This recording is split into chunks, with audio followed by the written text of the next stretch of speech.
Think high proof is the only way to enjoy bourbon? Tonight, we about to get low, baby. We're blind tasting 4 low proof bangers that prove you don't need heat to pack flavor. We got budget-friendly contenders like Old Taylor and Benchmark 8, alongside higher end pours like Michter's American Whiskey and Horse Soldier Straight Bourbon. Which one of these will rise to the occasion and prove you don't need barrel proof to impress? Stick around to find out. It's the Cynple Whiskey Show.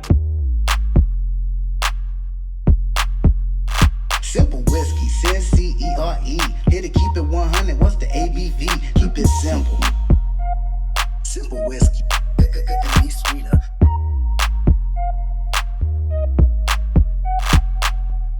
Welcome back to the Cynple Whiskey Show. I'm Cyncere, and tonight we're diving into a blind tasting of low-proof bourbons and whiskeys to show off flavor without the burn. Here's how it works. I've got 4 glasses poured, Benchmark 8, Michter's American Whiskey, Old Taylor Bourbon, and Horse Soldier Straight Bourbon. I don't know which is which, and we'll be judging them based on nose, palate, and finish. Then we'll pick a winner. If you enjoy blind tastings, bourbon balling on a budget, or just discovering new pours, take a second, hit that like button, subscribe, and turn on notifications to stay up to date on all things Cynple Whiskey. Let's get into it. Now, before we start sipping, let's quickly meet the contenders in this low-proof showdown. Benchmark 8 is an 80-proof offering from Buffalo Trace, with the MSRP at just $13. It's one of the most budget-friendly bourbons on the market. Simple, classic, easy to find.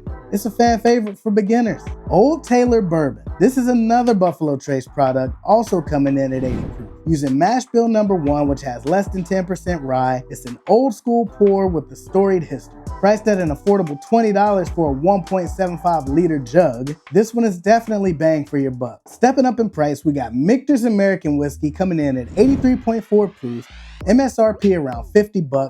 It's not technically a bourbon since it is aged in used bourbon barrels, but they do use the same mash bill as their bourbon offering a unique, sweeter profile. Okay, finally we got Horse Soldier Straight Bourbon Whiskey, coming in at 87 proof, $45 a bottle. It's a patriotic pour with a mash bill of 65% corn, 30% rye, and 5% malted barley. As bold and as rich as this one is, it's got some serious competition tonight. Enough with the facts of life.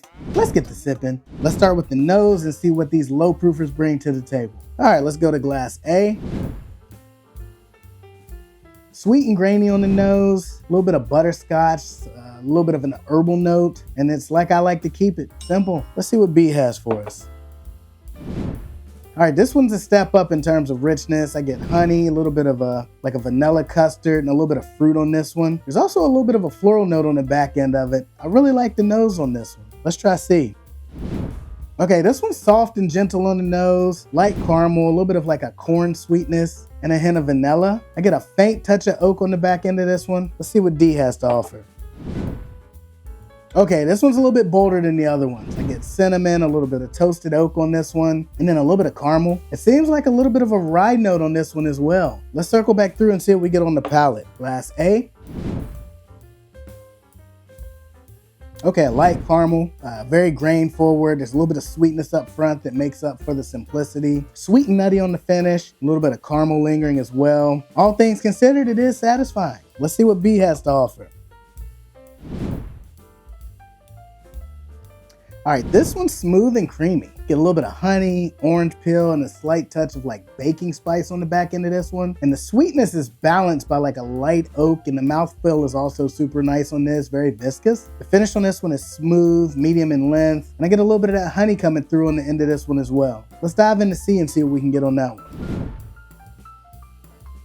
All right, I think this is the one I got that corn note on during the nose. I get like a sweet corn, like a cornbready note, a little bit of vanilla on this one. Very thin mouthfeel though, almost like water. It's very light, easy going, a little bit of soft oakiness on the back end. Definitely not a lot of complexity going on here. The finish is also short and to the point, a little bit of light oak, faint touch of vanilla. Nothing to write home to mom about, but it is an easy sipper. Not bad in terms of flavor. Let's dive into D.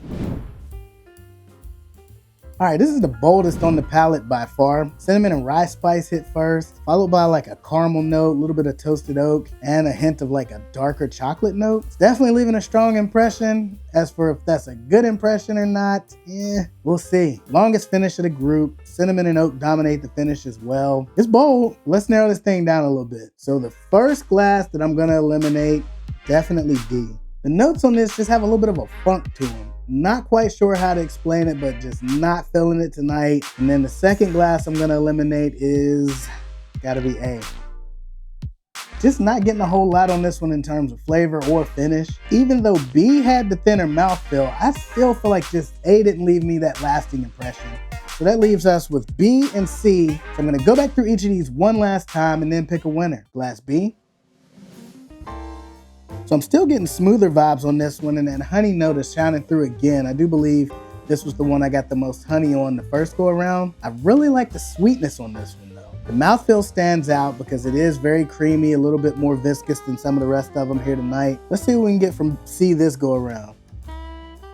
All right, a lot of vanilla on this one. And I think this is the one that had the thinner mouthfeel. It's almost water-like. Smooth sipper, very easy to drink, very good on the finish, but again, just not a whole lot. I think I have a winner. All right, this was a really interesting blind. I'm not the biggest fan of lower proof bourbons on most nights, but tonight I was actually surprised. I actually like a lot of these. So let's see what we eliminated and then uncover the winner. Glass D.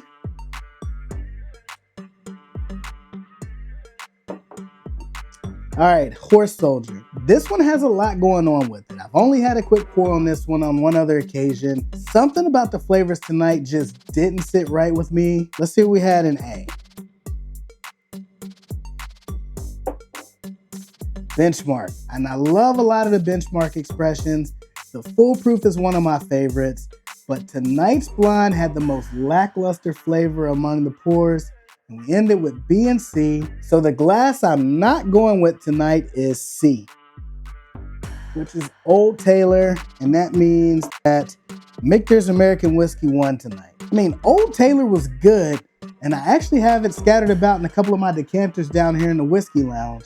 But Michter's delivered a more smooth, creamier profile, had that honey and that orange peel that was just shining through. And it also had that light baking spice note that stood out to give it both complexity as well as balance. It's sweetness that makes me change my mind about some of these lower proof pours. Let me know in the comments if you tried any of these bottles and which one you'd have crowned as your low proof champion. And if you enjoyed tonight's low proof battle, check out the review I did on Jim Beam Winter Reserve, another low proof banger. And remember, whiskey isn't about proof, it's about finding what speaks to your palate. Here's to full glasses, great stories, and keeping it simple. Cheers.